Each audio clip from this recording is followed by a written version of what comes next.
Basically just started up a new painting channel for you guys. Had a lot of people asking about the Nighthaunt and how I painted them, so I thought what better way than to do a video to show you all how I've done it. And with the new Soul Wars box expected out tomorrow, which I'm very excited for, I thought I'd do a video on Spirit Hosts first, as I had my hands on these. So I started by spraying it up with Games Workshop Corax White Spray, and I've built a scenic base because I didn't want all of them to have the skeletons in the exact same poses on the base. So this one I've kind of done almost like a grave busting out of the ground. So the Spirit Host just coming out, the gravestone behind. So I start off with some Lahmian Medium and Nighthaunt Oxide, which I mixed 60-40 roughly. You can see I then that was the Lahmian Medium I put in first, just to not contaminate it with the Nighthaunt Oxide. I now show you the kind of consistency. I want it slightly thinner than that. It's, as you can see, it's kind of, as you run it up the walls of the palette, you can see it's almost see-through. So I just added one more part of Nighthaunt Oxide there, so it's roughly 3 parts Lahmian Medium to 2 parts Nighthaunt Oxide, and just started brushing it over the miniature. So as you can see, it's like a really thin consistency. I'm trying to get used to not putting my hand in front of the camera. It's quite hard to paint differently to how you're used to. And yeah, pretty much just covering the whole model in that mix. Literally every single part, all over the face, and just let it run into the recesses. So it's basically, you know, similar to a wash or a shade or a glaze, whatever you'd like to call it. But it also gives you kind of a really good idea of where to put your highlights.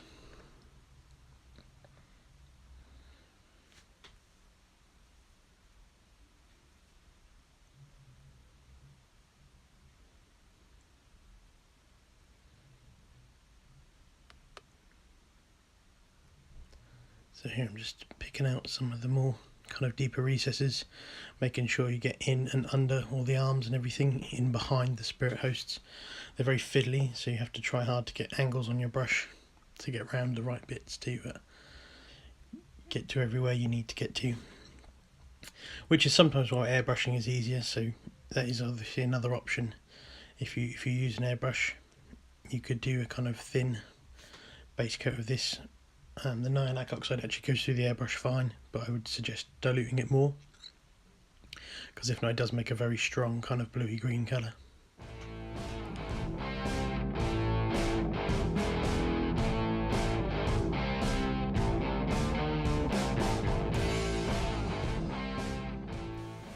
So I just finished off the rest of the model off camera, just to save you kind of watching me for 5 minutes. So next I'm going to an Element Games Regiment brush, Coelia Green Shade and Lahmian Medium. So basically it's just with a 50-50 wash for these. Basically the Lahmian Medium just stops tide marking, and it stops getting too much kind of contrast. You want the ghost to be kind of spectral and ethereal looking. You don't want really deep dark recesses, because it will you know, a bit too much contrast for what you want as a ghost. I'm using the Regiment brushes. They're slightly larger, they hold an awful lot of wash, so they're just really good for picking out recesses. It's quite good with the Nighthaunt Oxide wash as well, because as it dries you get a deeper shade in the deeper recesses. So where you've got the most oxide pooling is where you want to put the Coelia Green shade, and that will just give you your darker shades.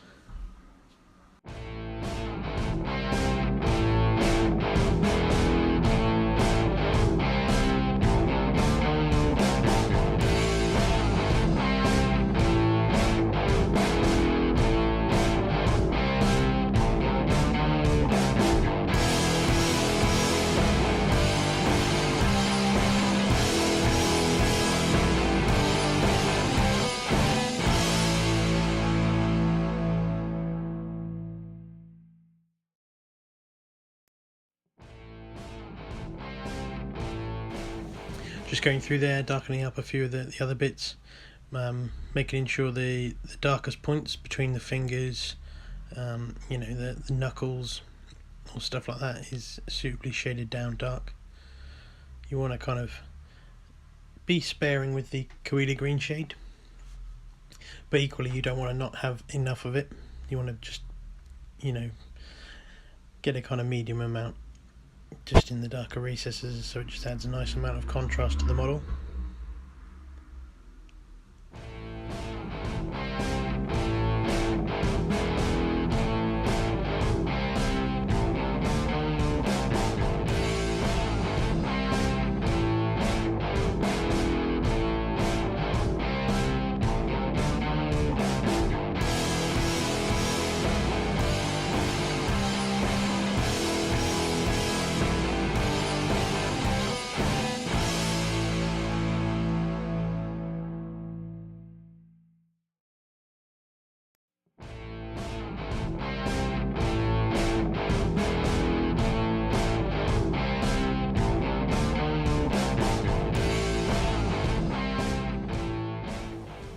Now I'm just flipping it up, getting to all the darker shades, which would be kind of under the belly. There's some quite deep recesses on the underside, and again on the back, underneath the back of the heads and stuff.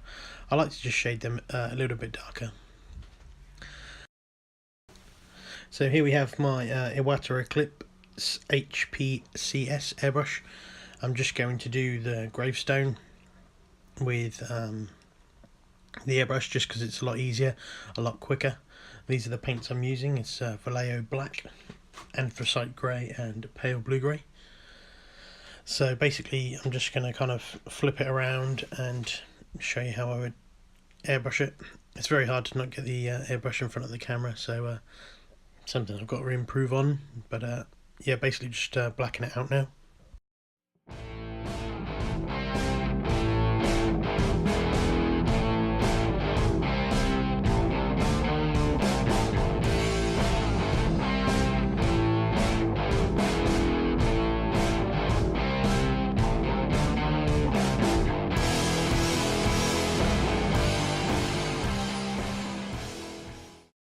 Just getting good angles on the airbrush here, just making sure that I don't get any overspray of black onto the Spirit Host.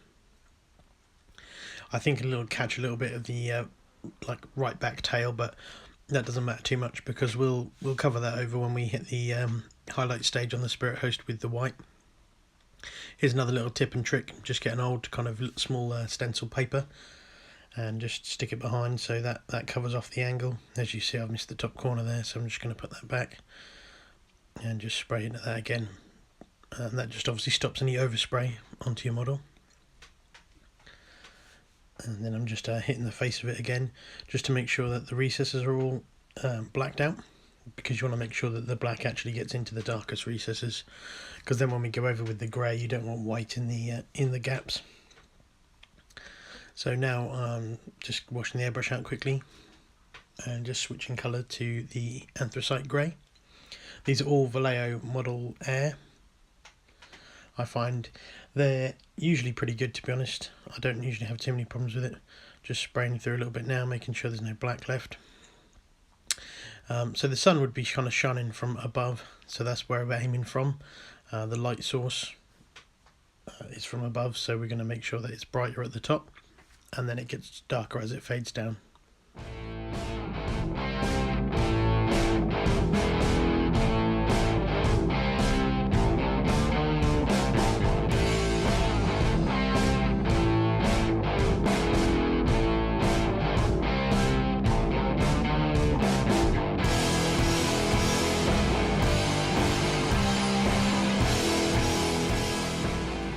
So there you can see me just spraying out the excess of the Anthracite Grey, giving it a little wash out just with water, and then straight into the Pale Blue Grey.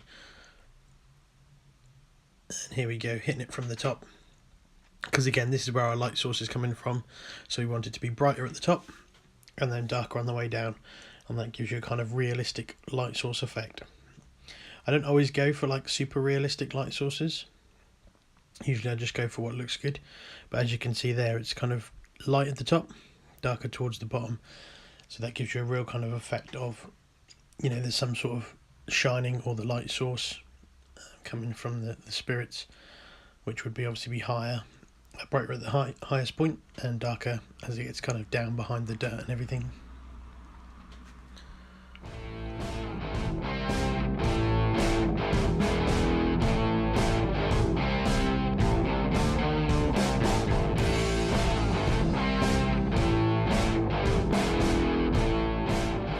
Okay, and lastly I'm just going to hit it with a little bit of Vallejo Air White. Again, this is literally just a top final highlight from the highest point down basically, and it's just to give it a gradient. You know, we've got kind of your base colour, which is black, a dark grey, a light grey, and then just a white right at the top there. You can see it just kind of, just a little accent of white at the top. Just gives that the top of it. I think I just hit the tail a bit there with the white just to kind of fade out the little bit of grey we got over. And I'm also going to hit the front of the faces. I want them to really stand out, and there's no ridges or anything in the foreheads and the eyes, so I'm going to hit them straight away with pure Vallejo white just to kind of highlight the faces. I'm trying to get it right in front of the camera so you can see, but as you can see it's made a big difference straight away.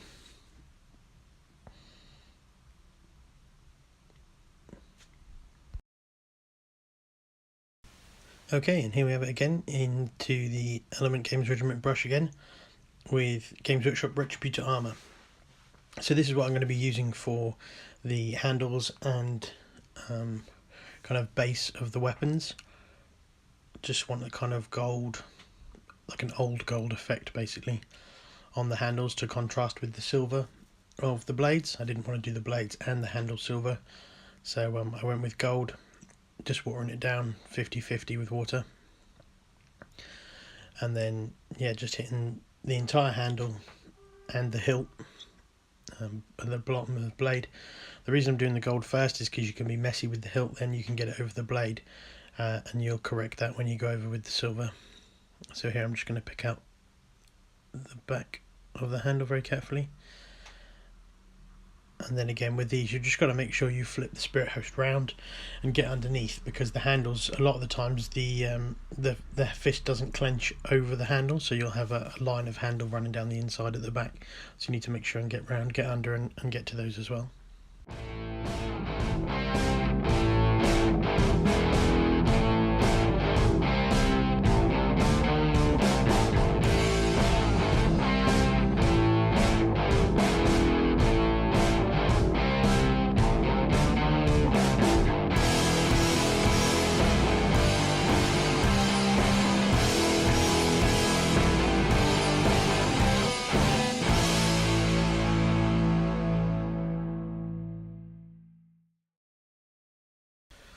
Okay, with the gold all done, we are now ready for lead belcher. Again, Citadel colours. I find this an okay base colour. It's supposed to be a base paint, which from Citadel are usually pretty good. I don't find the coverage from this fantastic over white, so you might need a couple of layers. I'm just watering it down there 50-50 again with water, just one part paint, one part water, and just dragging that along the blade. Here's where you can get right up to the hilt and correct any of the overspill you've got from the gold, which is why I've done it this way around rather than trying to paint the gold hilt neatly. Just saves a lot of time being able to just go straight up to it with the silver. And again, don't forget to get the undersides of the blades. You can obviously see from there that there's the undersides as well that you can't forget about.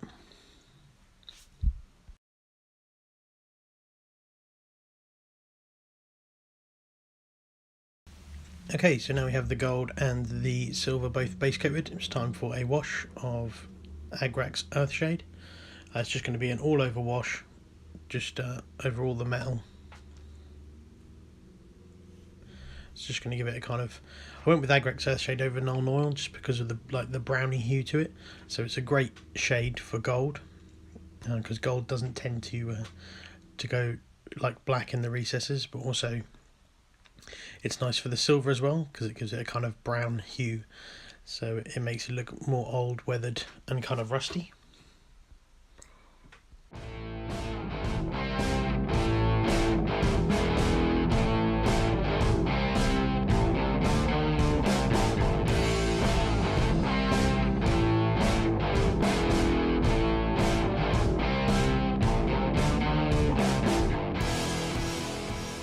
And here I'm just going to hit the gravestone as well. I've got these recesses in there in the details, and there's like a trim around the outside, which I'm just neatly as possible, just running some Agrax Earthshade through those little gaps, just to kind of give them a bit of definition as well. I treat basically anything I put on the base, I'll treat it as the model, so I'll make sure that I've kind of painted it fully and highlighted. Here I've just got a bit of water on the brush and I'm just brushing over kind of away from the recesses, so I'm trying to leave the shade in the recesses but clear up the face. As you can see, it's done it quite well, so any wash you've spilt over you can just clean up.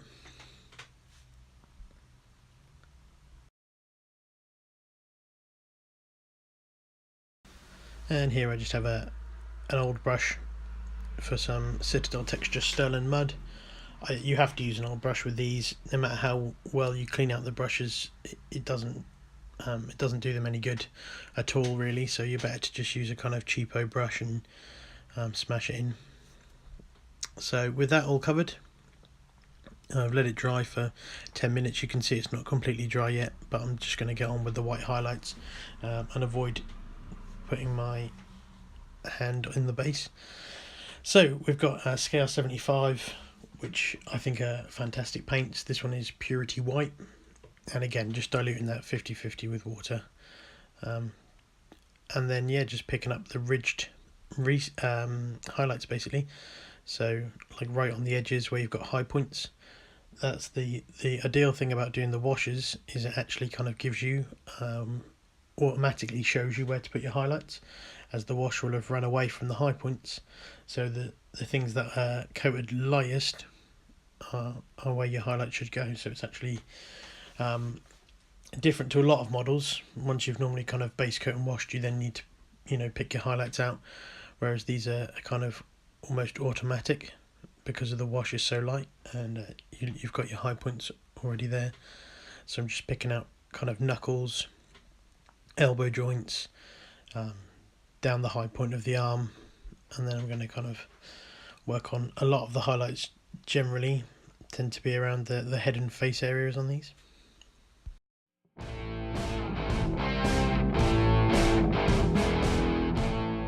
So here's the main kind of areas to highlight.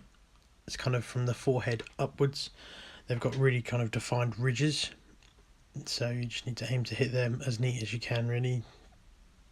Like I said, the wash has done most of the work for you. You can see even in the video, you can see well that the highlights kind of pick themselves. So it's a case of just finding them high edges and defining them with a brush. This is probably the hardest part of the project, really. Just keeping that brush control, keeping a small amount of paint on your brush, which is why Scale 75 colours I think works really well for this. They have a really good pigment load, and even when you dilute them 50-50 with water, they're lovely and kind of milky consistency, so it actually runs really well off the brush. It doesn't tend to dry out too fast either, but as it dries on the model, it intensifies in colour, so it actually gives you a really kind of strong edge highlight, but without having to build up like loads and loads of layers, which other whites can do especially. Okay, so now I'm moving on to pigment. I'm using Vallejo Old Rust pigment. As you can see, I've already poured some isopropyl alcohol into the palette. Just going to drag a few drops of that over into a little area and then basically make up the pigment into a paste. You don't need a huge amount. I'm probably using more than I need to here, but it's basically just to demonstrate to you guys how I do it. So you just drag a few bits of powder over and then basically just add isopropyl to it until you get kind of somewhere between the texture of a very thick paint. And in all honesty, if you've used the Citadel textures before, like the Sterling Mud, that's basically the consistency you're going for. So it's a little bit lumpy still, but that will dry and it gives it a good texture onto the blade, which gives you a realistic rust. So here I'm just kind of dabbing it on more than anything, and then I'm using my finger to wipe down the middle of the blade, just very gently, but as you can see that gives you an instant highlight to the rust paint, so the rust will stay in the darker bits, but instantly you've got a highlight through the middle, where the highest point wouldn't be rusty, the highest point would be sticking out still. The rust would generally kind of fall into the deeper recesses.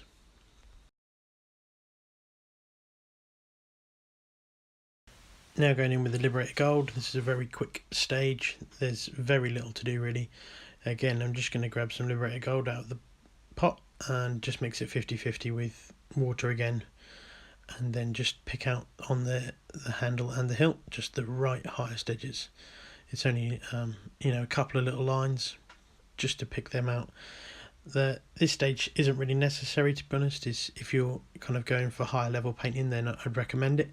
If you just want to kind of keep it a bit more basic, then it's a stage that doesn't necessarily need to be done. Next over to Scale Colour Speed Metal. Actually probably my favourite bright metal colour on the market at the moment. It's super good for doing like final highlights on gold and especially on silver. It's a super strong colour and it's really bright. It's almost up there with the white, how shiny it is. And I'm basically just using that to do some textured highlights onto the blade. I don't want pure crisp highlights on the blade because it will then look kind of brand new and shiny, and I want it to be a bit more rusty. And here I'm just using the side of the brush to drag it down the edge of the blade. That's an easier way of highlighting if you can't kind of drag a straight line through the middle of it.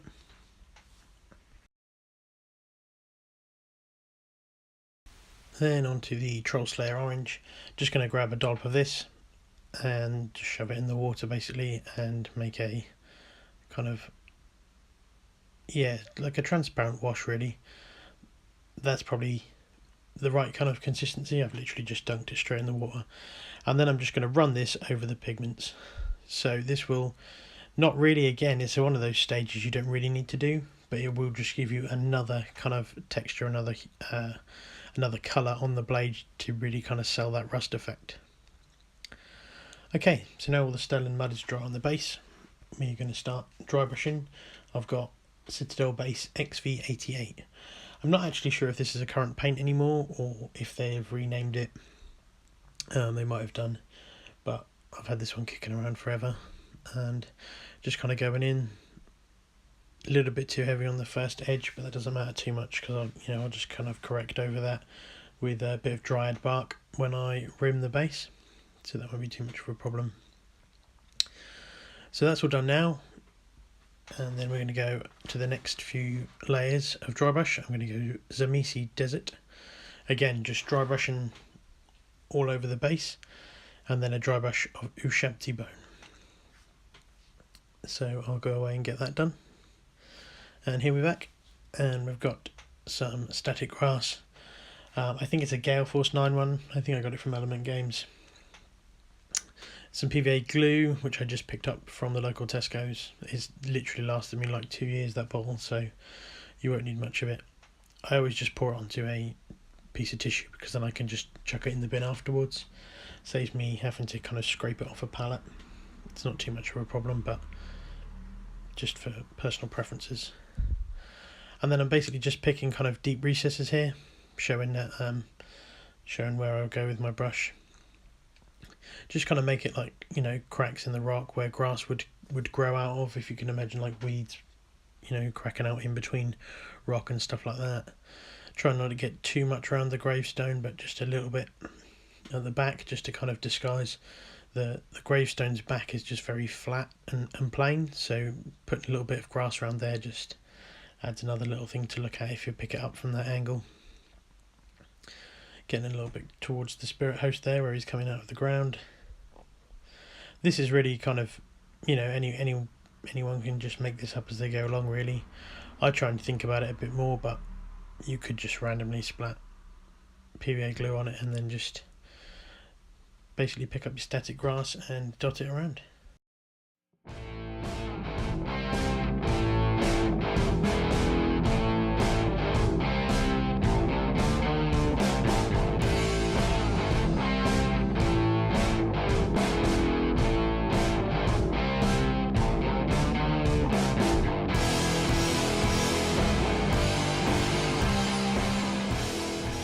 Okay, so here we have the little pink flowers. This is where I get them from. I didn't really look at the website beforehand, I just ordered them off eBay.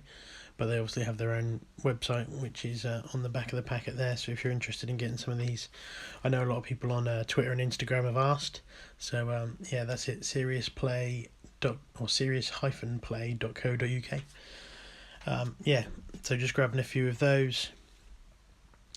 They are self-adhesive, but I just like to get a single-use super glue and just use that to just help them stick.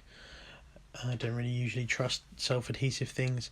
I'm sure it would probably be good enough, but when you're going over things like static grass where you haven't got like a solid, if you were sticking this just to a plastic base, it would probably be fine. But when you're going over grass and sand, you're not getting a full contact on it, so I just like to add that. I'm now just kind of thinking about where to place it. The third one I probably want to get about there. You don't want to make kind of obvious lines or patterns out of it, so I just like to kind of keep it a bit random.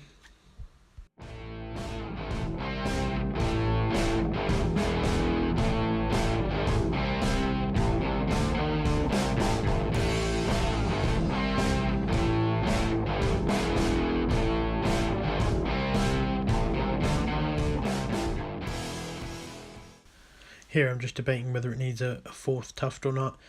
I think I went with just kind of making the decision that, yeah, it did. I've super glued it off screen and then just tucked it in that corner there. So they're just all a bit random. Just making sure I'm not kind of keeping it in straight lines or anything. I really like the pink flowers. It's a great contrast between the kind of ghostly whitey green and then a bright pink flower. It's also a little bit ironic in a death army full of angry, tormented spirits. As you can see, it matches up with the other bases in my army. And then just use dried bark to rim the base with. And that's another Spirit Host complete, ready to add to my collection. So here's just a few of the other ones, just so you can see him matching up with the others. I've just added random bits of the Sigmarite Mausoleum kit to the bases. I've chopped up some fence work there. Yeah, so there we have it. There's the video. I hope you guys enjoyed it. If you liked it, please subscribe, share it with your friends, and I hope to see you all again soon. Cheers, guys.